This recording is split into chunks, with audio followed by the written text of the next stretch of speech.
Think you know what's on your plate? Think again!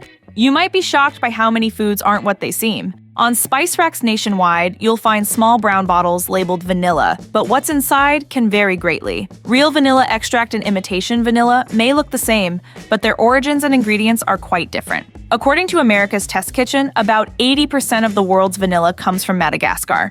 Real vanilla extract is made by soaking vanilla bean pods in alcohol, extracting the genuine vanilla essence. Imitation vanilla, on the other hand, is created using vanillin, a compound derived from guaiacol, a petroleum byproduct. This synthetic vanilla flavor is diluted with alcohol and often colored with caramel to mimic the appearance of real vanilla extract. The rarity and high cost of true vanilla make it expensive. Only 1% of all vanilla sold is genuine. In contrast, imitation vanilla is significantly cheaper, costing around 50 times less than authentic vanilla extract. Crab is a luxurious delicacy that comes with a hefty price tag. To cater to the high demand, the food industry offers a more affordable alternative known as imitation crab. Often labeled as crab stick or crab with a K, this product is frequently found in grocery store seafood sections next to genuine crab. It's typically presented in packages showcasing its distinctive white and red stripes, mimicking the appearance of real crab meat. According to the Los Angeles Times, imitation crab doesn't contain much actual crab meat. Instead, it's made from surimi, a processed fish paste. USA Today reveals that this paste primarily uses cheap whitefish, like pollock, mixed with other species. This surimi paste constitutes up to half of the imitation crab. The remaining ingredients include starches, water, vegetable oil, egg whites, soy, sugar, and a substantial amount of salt. These components combine to create a texture and flavor that resembles crab, making it a popular and economical substitute. Blueberries are a tasty, nutrient-rich fruit that are both naturally blue and packed with fiber and antioxidants. They're a versatile addition to dishes like waffles, scones, and muffins, enhancing flavor and nutrition. However, if you're reaching for blueberry-flavored products or mixes, be cautious. Many of these products don't use real blueberries. A report from the Consumer Wellness Center reveals that the blue bits in items like cereals, bagels, and muffins are often made from sugar, corn syrup, starch, oils, and synthetic flavorings, with artificial colorants to mimic the real deal. Even when real blueberries are included, they are usually in minimal amounts and often combined with these artificial ingredients. So, if you want to enjoy the genuine taste and health benefits of blueberries, opt for fresh or frozen berries rather than processed products. Pumpkin pie is a staple dessert for countless people during the holiday season, gracing tables from Halloween through Christmas. Its popularity during this time highlights its role as a traditional dish celebrating the harvest season, with pumpkin as its key ingredient. As noted by Gardena, its presence at festive meals underscores its deep connection to seasonal celebrations and historical harvest times. Hey, pumpkin pie! Most store-bought pumpkin pies, whether from the bakery or homemade, use canned pumpkin puree, thanks to brands like Libby's. Despite the label 100% pure pumpkin, this isn't quite accurate. The FDA allows companies to use the term pure somewhat loosely, and real pumpkins aren't ideal for pie filling due to their watery, stringy texture and lack of flavor. Instead, pumpkin puree often comes from a mix of winter squashes, like Golden Delicious, Hubbard, and Butternut. Libby's, for instance, relies on the Dickinson squash, a variety it developed that's closely related to butternut squash, but not actually a pumpkin. Truffles, a rare and prized fungus akin to mushrooms in taste and structure, are incredibly difficult to source. They can't be farmed and grow only underground in select regions worldwide. As Modern Farmer notes, these elusive delicacies are unearthed with the help of specially trained pigs and dogs.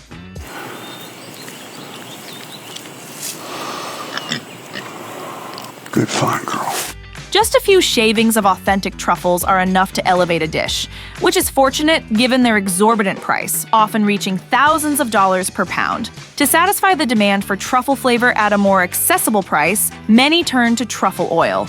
Marketed as a cost-effective alternative, truffle oil is often used to add a touch of truffle taste to dishes like truffle fries. However, this luxurious ingredient is frequently misleading. The New York Times reveals that even top chefs have been misled by truffle oil, which is believed to be infused with real truffles. In reality, most truffle oils are created by mixing olive oil with synthetic compounds like 2,4-dithepentane, mimicking the truffle flavor rather than using actual truffles.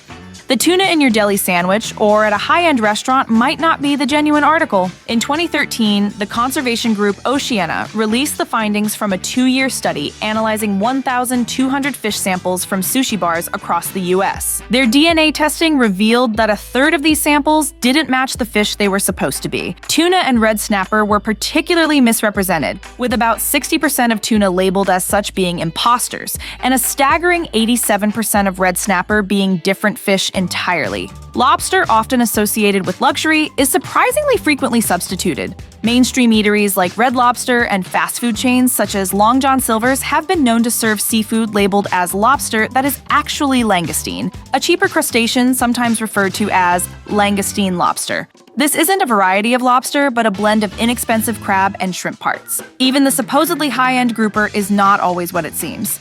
An investigation by the Florida State Attorney General's office, reported by the New York Times, found that many restaurants were substituting cheaper imported fish like tilapia, hake, bream, and green weak fish for grouper, deceiving diners seeking this prized fish. Cinnamon is more than just a spice. It's derived from the inner bark of the Cinnamomum verum tree, known as Ceylon cinnamon, which is native to Sri Lanka. This process begins with harvesting and drying the bark until it curls into cinnamon sticks. These sticks are then ground into a powder or processed into genuine cinnamon extract. On the other hand, most of what we encounter as cinnamon in stores is actually cassia, which comes from the Cinnamomum cassia tree. Native to China, cassia is cultivated extensively across Eastern and Southern Asia, and is more commonly available than Ceylon cinnamon. Despite its similar taste, cassia differs in flavor profile and quality, making it a more prevalent choice in supermarkets compared to the more exclusive and pricier Ceylon cinnamon. Caviar has long been celebrated as a luxurious delicacy, deeply rooted in Russian culinary traditions. Historically, authentic caviar refers to the eggs of wild sturgeon, primarily sourced from the Caspian and Black Seas. However, overfishing in these regions during the 1980s and 1990s led to a sharp decline in sturgeon populations, making genuine caviar increasingly rare and exorbitantly priced. As a result, the market has seen an influx of alternatives. In addition to the classic sturgeon caviar, fish eggs from species like trout and salmon, available in hues of red, gold, and brown, have become more common. While these options are not true caviar, they are genuine fish eggs and offer a more affordable choice for consumers. For those seeking an even more budget-friendly option, imitation caviar is prevalent. This version is crafted from seafood extracts combined with gelling agents and artificial colorants, simulating the appearance and texture of real caviar. Although it lacks the authenticity of sturgeon caviar, it remains a popular alternative due to its lower cost. When dining at Japanese restaurants in the US, you'll commonly find sushi served with 2 standard garnishes, pickled ginger and wasabi. While the pickled ginger is meant to cleanse your palate, the bright green wasabi packs a powerful punch. This wasabi often tastes like horseradish because, well, it essentially is. Genuine wasabi is derived from the Wasabia japonica plant, but what you're likely getting isn't authentic. Most wasabi paste globally is actually made from European horseradish, which is more affordable and easier to cultivate than real wasabi. According to Vice, this horseradish is ground into a paste and mixed with green food coloring to mimic the appearance and flavor of true wasabi. Real wasabi is challenging to grow, requiring specific conditions. Its roots must remain submerged in cold water, and it thrives only in shaded environments. This slow, labor-intensive process takes up to 2 years, making it difficult to harvest and even harder to export. As a result, many sushi bars around the world use this convenient substitute. While it might not offer the exact experience of real wasabi, it provides a similar kick and is far more practical for global distribution. Wasabi! Oh my God, Bernie! In Real Food, Fake Food, Why You Don't Know What You're Eating and What You Can Do About It, Larry Olmsted highlights a widespread deception in the U.S. food industry: extra virgin olive oil. This staple, used extensively in both home kitchens and restaurants, is often not what it seems. According to Forbes, up to 80% of extra virgin olive oil on the market is adulterated or fraudulent. Distributors frequently dilute genuine olive oil with cheaper alternatives like peanut or soybean oil, misleading consumers and charging premium prices for what they believe is authentic. A striking example of this deception occurred in 2006, when a federal raid in New Jersey uncovered 61,000 liters of extra virgin olive oil, alongside 26,000 liters of lower quality oil. Much of the stock, intended for mass distribution, was found to be entirely soybean oil, despite being labeled as extra virgin olive oil. This revelation underscores the scale of the fraud and its impact on consumers who are often unaware of the true contents of the products they purchase. KFC markets its menu items as home-style classics, including fried chicken, mashed potatoes, and biscuits, which come with butter and honey. However, the butter served is actually a margarine blend known as buttery spread, and the honey sauce contains only a small fraction of real honey. The rest of the sweetness comes from a mix of high fructose corn syrup, sugar, fructose, and molasses, along with artificial colorants to mimic honey's appearance. Despite KFC's transparency in labeling, the issue of fake honey is widespread and problematic. According to Insider, honey fraud is a major global issue. In 2013, the U.S. Justice Department took action against Honey Solutions and Grove Farms for importing adulterated honey, highlighting the scale of this fraudulent industry. What is that? What is it? Oh, no, not the bees! Not the bees! Ah! Similar to KFC's packets, these companies replace costly real honey with cheaper high fructose corn syrup or beet syrup. They also use chemically altered sugars to give their sweeteners a honey-like appearance.